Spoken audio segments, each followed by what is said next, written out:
Fred diyor ki Ve... bu bir gökdoğanı.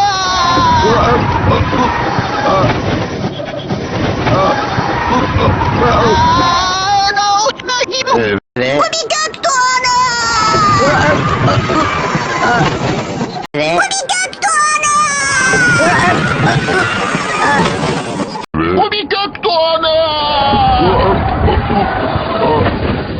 Bu bir gökdoğanı.